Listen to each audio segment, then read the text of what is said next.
Hello friends, आज हम single phase induction motor की स्टार्टिंग के बारे में पढ़ने वाले हैं। Single phase induction motor starting methods.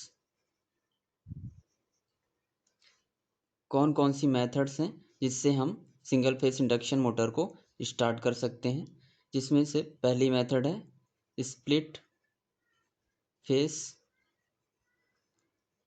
Induction motor, दूसरी कैपेसिटर स्टार्ट मोटर, तीसरी कैपेसिटर रन मोटर, चौथी capacitor start and capacitor run motor. जिसमें से पहली मेथड जो कि स्प्लिट फेस इंडक्शन मोटर है, इसको मैंने प्रीवियस वीडियो में ऑलरेडी एक्सप्लेन कर दिया है, जिसको आप मेरे पहले वीडियो से समझ सकते हैं। आज की वीडियो में मैं सिंगल फेस इंडक्शन मोटर की दूसरी मेथड जो कि कैपेसिटर स्टार्ट इंडक्शन मोटर है, इसको एक्सप्लेन करने जा रहा हूँ कि कैसे कैपेसिटर स्टार्ट इंडक्शन मोटर की हेल्प से single phase induction motor start की जा सकती है। जैसा कि हम जानते हैं, सिंगल फेस इंडक्शन मोटर या फिर कोई भी मशीन दो पार्ट से मिलकर बनी होती है। एक तो स्टेटर, दूसरा रोटर। तो सबसे पहले हम सिंगल फेस इंडक्शन मोटर के कंस्ट्रक्शन के बारे में जानेंगे कि सिंगल फेस इंडक्शन मोटर के कंस्ट्रक्शन के बारे में। तो ये सिंगल फेस इंडक्शन मोटर की मेन वाइंडिंग है। This is the main winding.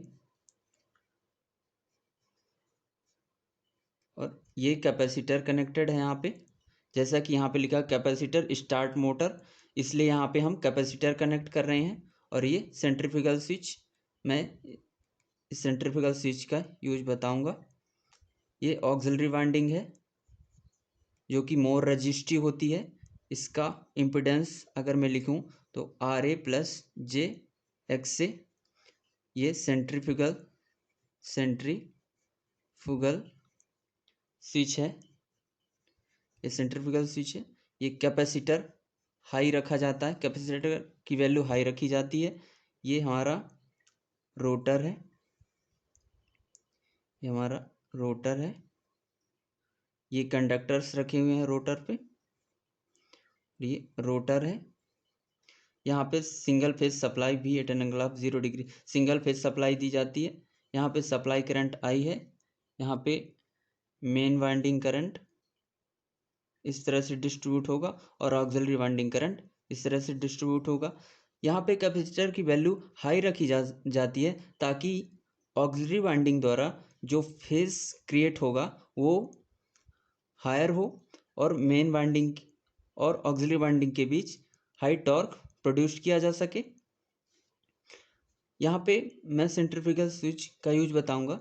ये सेंट्रीफ्यूगल स्विच तब ओपन किया जाता है जब रोटर की speed 70% of the rated speed पे रीच कर जाए, तब सेंट्रीफ्यूगल स्विच को ओपन किया जा सकता है। इनिशियली सेंट्रीफ्यूगल स्विच क्लोज्ड होता है, हम इसको क्लोज रखते हैं और कैपेसिटर यूज करते हैं ताकि ऑक्सिलरी वाइंडिंग और मेन वाइंडिंग के बीच में हाई फेज स्प्लिट क्रिएट किया जा सके। अगर मैं स्प्लिट फेज इंडक्शन मोटर की बात करूं तो स्प्लिट फेज इंडक्शन में कैपेसिटर यूज नहीं किया गया था, इसलिए फेज डिफरेंस ऑक्सिलरी वाइंडिंग और मेन वाइंडिंग के बीच में कम था, अप्रॉक्सीमेटली 30 डिग्री होता है। ये स्प्लिट फेज इंडक्शन मोटर का केस था जिसमें कि ये ऑक्सिलरी वाइंडिंग का करंट थी और ये मेन वाइंडिंग की करंट थी। तो यहाँ पे जो अल्फा था वो अप्रॉक्सीमेटली 30 डिग्री था दोनों के बीच में, मेन ऑक्सिलरी वाइंडिंग और मेन वाइंडिंग के बीच में। लेकिन यहाँ पे कैपेसिटर एडिशनली कनेक्टेड किया गया है ताकि ज़्यादा फेज डिफरेंस क्रिएट किया जा सके ऑक्सिलरी वाइंडिंग और मेन वाइंडिंग के बीच में। ये मेन वाइंडिंग का इंडक्टिव रिएक्टेंस हाई रखा जाता है और ऑक्सिलरी वाइंडिंग का रेजिस्टेंस हाई रखा जाता है, जिससे कि फेज डिफरेंशिएट क्रिएट किया जा सके। अगर मैं ऑक्सिलरी वाइंडिंग की बात करूं तो यहाँ पे इसको suppose this is a reference voltage. As we know that capacitor में जो करंट होता है वो 90 डिग्री से वोल्टेज को लीड करता है, और इंडक्टर में, प्योर इंडक्टर में जो रेफरेंस वोल्टेज होता है वो करंट को 90 डिग्री से लीड करता है। मीन्स इसमें जो करंट होता है वोल्टेज से 90 डिग्री से लैग करता है। तो यहाँ पे हाई फेज डिफरेंस क्रिएट किया जा सकता है, क्योंकि यहाँ पे करंट वोल्टेज को 90 डिग्री से लैग करता है कैपेसिटर में, सॉरी लीड करता है यहाँ पे करंट वोल्टेज को 90 डिग्री से। और यहाँ पे highly inductive reactance main binding में जो करंट होता है वोल्टेज से 90 डिग्री से लैग करता है, तो यहाँ पे हाई फेज डिफरेंस क्रिएट किया जा सकता है, जिसकी वजह से हाई स्टार्टिंग टॉर्क प्रोड्यूस किया जा सकता है। अगर मैं ऑक्सिलरी वाइंडिंग के इम्पिडेंस की बात करूं तो ये R A plus J X A minus J X C, यहाँ पे कैपेसिटर भी है तो यहाँ इसका रिएक्टेंस में माइनस जे एक्स सी लिख सकता हूँ। माइनस जे एक्स सी क्यों? क्योंकि यहाँ पे जो करंट है वोल्टेज को 90 डिग्री से लीड कर रहा है, जिसकी वजह से ये निगेटिव होगा, क्योंकि यहाँ पे वोल्टेज करंट से 90 डिग्री से लैग कर रहा है, इस वजह से ये निगेटिव हो गया। अगर मैं इसको सिंप्लीफाई करता हूँ तो R A minus J X C minus X A, और ऐसे ही मेन बाइंडिंग का इम्पिडेंस अगर मैं लिखूँ तो R M plus J X M ऐसे लिखा जा सकता है। और अगर मैं मेन बाइंडिंग के करंट के बारे में बात करूँ, मेन बाइंडिंग का magnitude current V at an angle of 0 degree upon under root of R M का स्क्वायर प्लस एक्स एम का स्क्वायर, आर एम का स्क्वायर प्लस एक्स एम का square at an angle of minus tan inverse X M upon R M. Angle negative है क्योंकि यहाँ पे reactance, inductive reactance की value high है, जिसकी वजह से एंगल निगेटिव है, क्योंकि इसमें जो करंट होता है वोल्टेज से 90 डिग्री से लैग करता है। क्योंकि जो मेन वाइंडिंग है वो मोर इंडक्टिव इन नेचर है और auxiliary winding more resistive in nature है। इस वजह से इसका जो ऑक्सिलरी करंट होगा वो वोल्टेज से लीड करेगा, और जो इंडक्टिव मेन वाइंडिंग का करंट है वो वोल्टेज से लैग करेगा। यहाँ पे ऑक्सिलरी वाइंडिंग का करंट मैग्नीट्यूड वाइज अगर मैं लिखता हूँ तो V at angle of 0 degree upon under root of R A का square, R A auxiliary winding resistance plus X C minus X A का square at an angle of tan inverse X C minus X A upon R A. ये auxiliary winding का angle लिखा जा सकता है। अगर मैं मेन वाइंडिंग और ऑक्सिलरी वाइंडिंग के बीच एंगल की बात करता हूँ और मैं अगर इसका फेजर डायग्राम बनाने की कोशिश करता हूँ तो इसका फेजर डायग्राम कुछ ऐसा होगा। मैंने यहाँ पे वोल्टेज को रेफरेंस वोल्टेज ले लेता हूँ, यहाँ पे रेफरेंस वोल्टेज, और यहाँ पे auxiliary winding positive, angle positive है और कैपेसिटर कनेक्टेड है। हम जानते हैं कि कैपेसिटर में करंट लीड करता है वोल्टेज से, तो यहाँ पे जैसा कि इस कैपेसिटेंस की वैल्यू हाई है जिससे ये एक्सी हाई होगा। अगर ये एक्सी हाई होगा तो ये एंगल भी लीड करेगा वोल्टेज से कुछ एंगल से। यहाँ पे जो एंगल होगा एग्जैक्टली 90 डिग्री से लीड नहीं करेगा, क्योंकि यहाँ पे कुछ रिएक्टेंस भी है जिसकी वजह से एंगल सब्ट्रैक्ट हो जाएगा और ये कुछ एंगल से वोल्टेज से लीड करेगा। अगर मैं मेन वाइंडिंग की बात करता हूँ तो मेन वाइंडिंग इंडक्टिव होती है, जिसकी वजह से इसका जो करंट है वोल्टेज से लैग करेगा, तो ये वोल्टेज से लैग कर रहा है मेन वाइंडिंग का करंट, मेन वाइंडिंग करंट ये एग्जैक्टली 90 डिग्री से लैग नहीं कर रहा, क्योंकि यहाँ पे कुछ रेजिस्टेंस भी है, जिसकी वजह से रेजिस्टेंस पावर फैक्टर को इम्प्रूव कर रहा है, क्योंकि रेजिस्टेंस के केस में वोल्टेज और करंट एक ही फेस में होते हैं, जिसकी वजह से ये कुछ एंगल सब्ट्रैक्ट कर दे रहा है। नहीं, अगर मैं प्योर इंडक्टेंस की बात करता हूँ तो ये करंट, मेन वाइंडिंग करंट ऐसा कुछ होगा, 90 डिग्री से लैग करेगा एग्जैक्टली। बट यहाँ पे कुछ रेजिस्टेंस भी है मेन वाइंडिंग में, जिसकी वजह से ये जो मेन वाइंडिंग का करंट है वो एग्जैक्टली 90 डिग्री से लैग नहीं करेगा, ये कुछ उससे लेस एंगल से लैग करेगा। और यहाँ भी सेम केस है, जैसे कि ऑक्सिलरी वाइंडिंग में ये एग्जैक्टली 90 डिग्री से लीड नहीं करेगा, क्योंकि ये रिएक्टेंस की वजह से यहाँ पे जो एंगल है कुछ सब्ट्रैक्ट हो जाएगा और ये कुछ एंगल से वोल्टेज को लीड करेगा। अगर मैं इन दोनों के बीच एंगल की बात करूं तो वो अल्फा होगा। और मैं अगर इसका फेजर रिजल्टेंट ड्रॉ करना चाहूं मेन वाइंडिंग और ऑक्सिलरी वाइंडिंग का, तो मैं इसको पैरेललोग्राम की हेल्प से ड्रॉ कर सकता हूं। ये रिजल्टेंट करंट हो गया आई।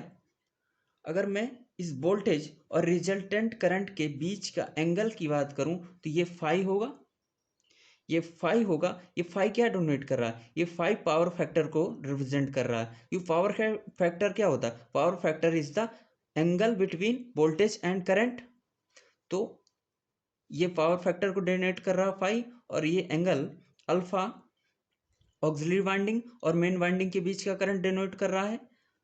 और अगर मैं टॉर्क की बात करूं तो टॉर्क प्रोपोर्शनल फाई ए फाई एम साइन अल्फा होता है। तो अगर अल्फा मैक्सिमम हुआ तो टॉर्क मैक्सिमम होगा। यहाँ पे अल्फा मैक्सिमम है as compare to the split phase induction motor. यहाँ पे अल्फा अप्रोक्सीमेटली 80 डिग्री होता है।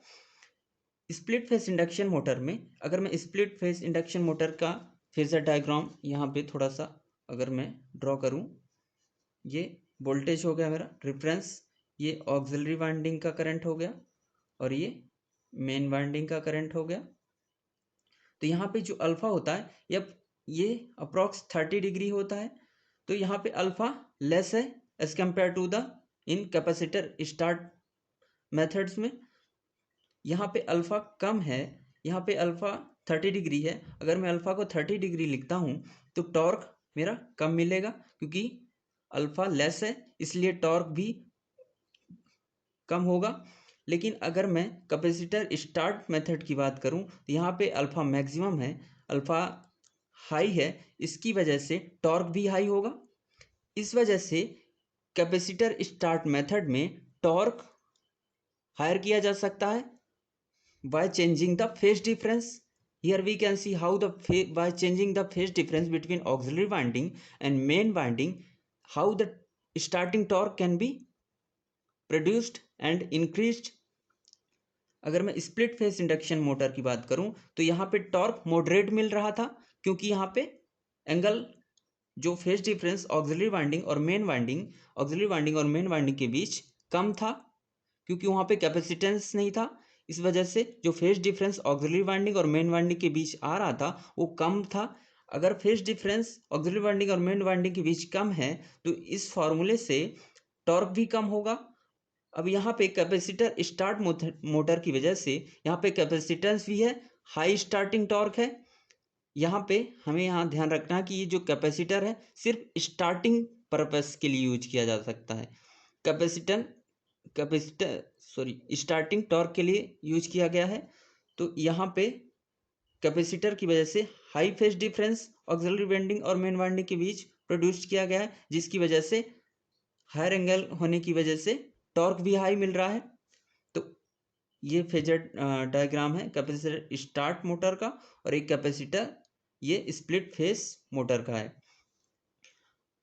अगर मैं टॉर्क स्पीड कैरेक्टरिस्टिक्स की बात करूं तो टॉर्क स्पीड कैरेक्टरिस्टिक्स में ये मेरा टॉर्क हो गया, ये स्पीड हो गई। अगर हम यहाँ से यहाँ मूव करते हैं तो स्पीड इंक्रीज हो रही है, स्पीड इंक्रीज हो रही है। अगर मैं यहाँ से यहाँ मूव करता हूँ तो स्लिप इंक्रीज हो रही है। ये स्टार्टिंग पॉइंट है जहाँ पे रोटर की स्पीड 0 है।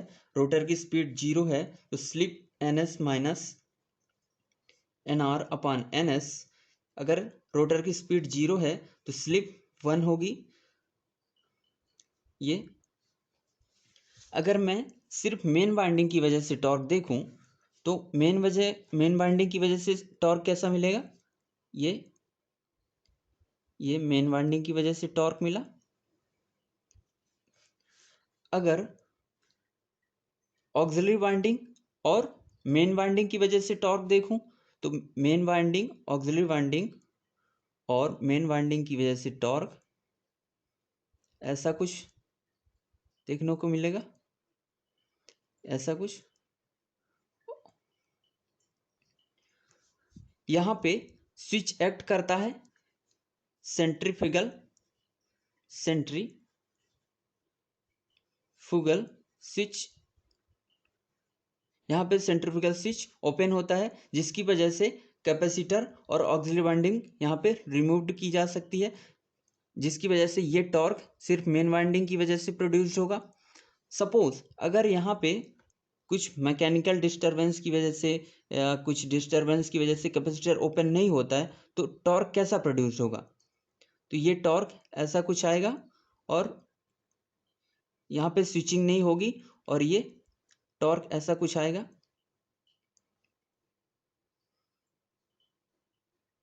ये टॉर्क ऐसा कुछ आएगा। यहाँ पे हम देख सकते हैं कि टॉर्क कम हो गया। अगर स्विच ओपन नहीं होता है यहाँ पे सेंट्रीफ्यूगल स्विच तो टॉर्क कम हो गया रनिंग कंडीशन में। ये 0.7 NS, ये 70% ऑफ द रेटेड स्पीड है। अगर स्विच ओपन नहीं होता है तो टॉर्क कम हो गया रनिंग कंडीशन में। इसकी मेन वजह है क्योंकि रनिंग कंडीशन में जैसा कि हम जानते हैं हमने high value of capacitance use की है, जिसकी वजह से at the running condition the capacitor के क्रॉस जो एनर्जी स्टोर्ड होती है वो हाफ CV² होती है।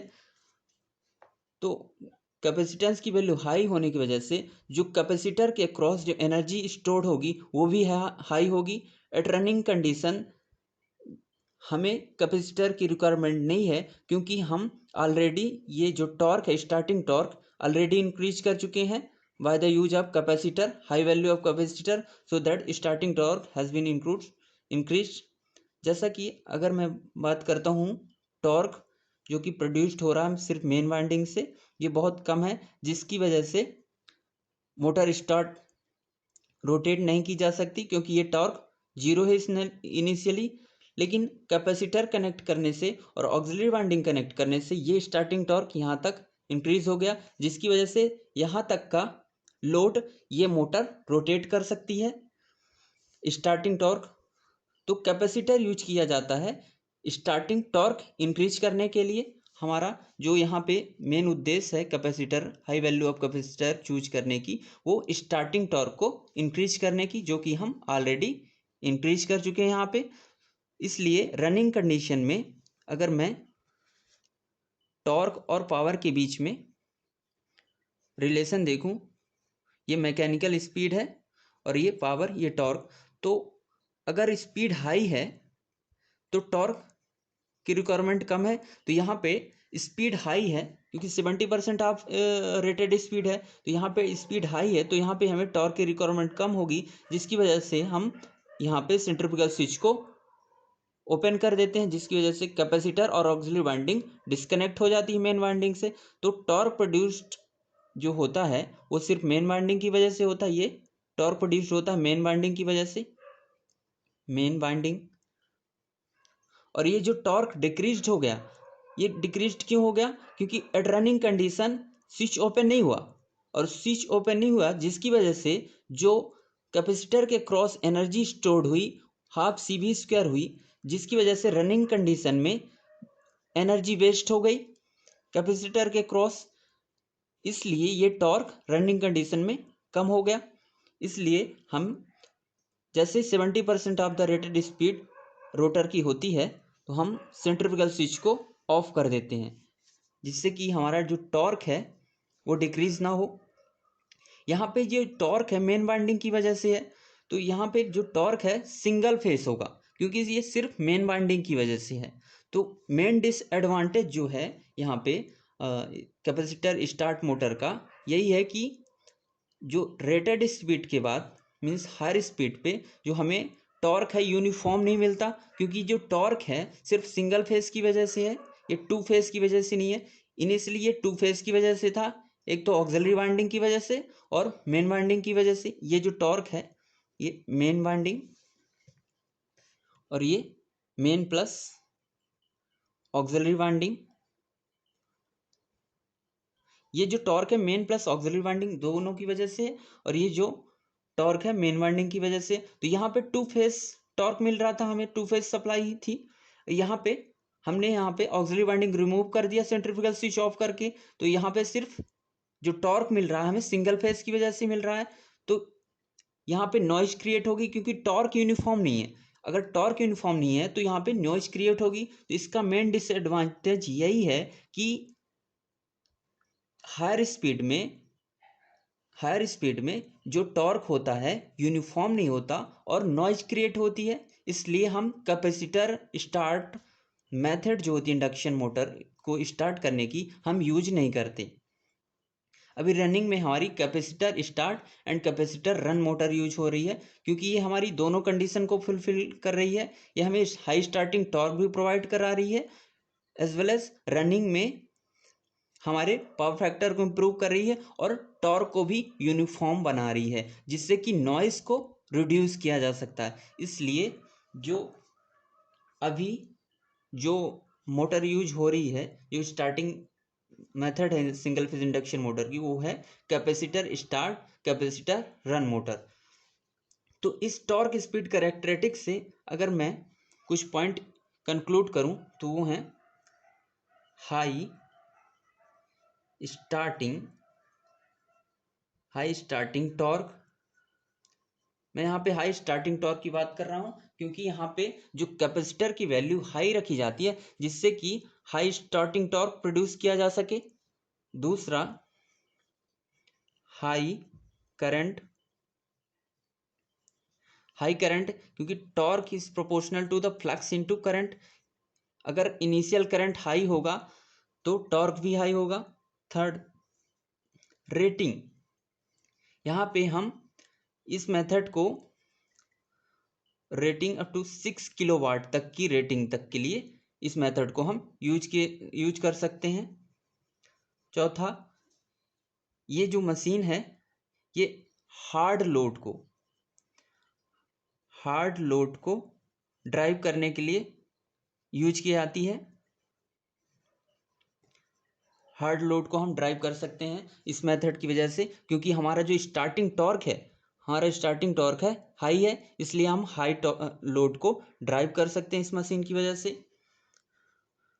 अगर मैं बात करूं इसके एप्लीकेशन की, तो इसके एप्लीकेशन में एसी में यूज हो सकता है, सेंट्रीफ्यूगल पंप्स में यूज किया जा सकता है, सेंट्रीफ्यूगल पंप्स हो गए, और रेफ्रिजरेटर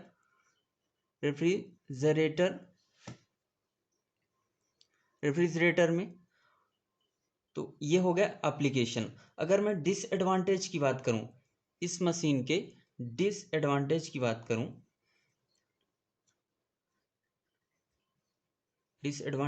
इसका जो मेन डिसएडवांटेज है कि जब ये अपनी 70% ऑफ रेटेड स्पीड पे रीच कर जाता है, तो यहाँ पे सेंट्रीफ्यूगल स्विच ऑफ कर देते हैं, क्योंकि एनर्जी वेस्ट हो रही है after this rated speed, because of क्योंकि हमने स्टार्टिंग टॉर्क तो ऑलरेडी प्रोड्यूस कर चुके हैं कैपेसिटर की वजह से। तो यहाँ पे एनर्जी वेस्ट हो रही है रनिंग कंडीशन में, इसलिए हम सेंट्रीफ्यूगल स्विच को ऑफ करते हैं। और जैसे ही हम सेंट्रीफ्यूगल स्विच को ऑफ करते हैं, तो ये जो टॉर्क प्रोड्यूस्ड है सिंगल फेस मेन वाइंडिंग की वजह से होगा, सिर्फ ये मेन वाइंडिंग की वजह से जो टॉर्क है, तो ये टॉर्क जो है यूनिफॉर्म नहीं होगा। अगर ये टॉर्क यूनिफॉर्म नहीं होगा तो जो ये टॉर्क प्रोड्यूस हो रहा है वो वेरिंग है, टाइम वेरिंग इन नेचर है, इसकी वजह से नॉइज प्रोड्यूस होगा।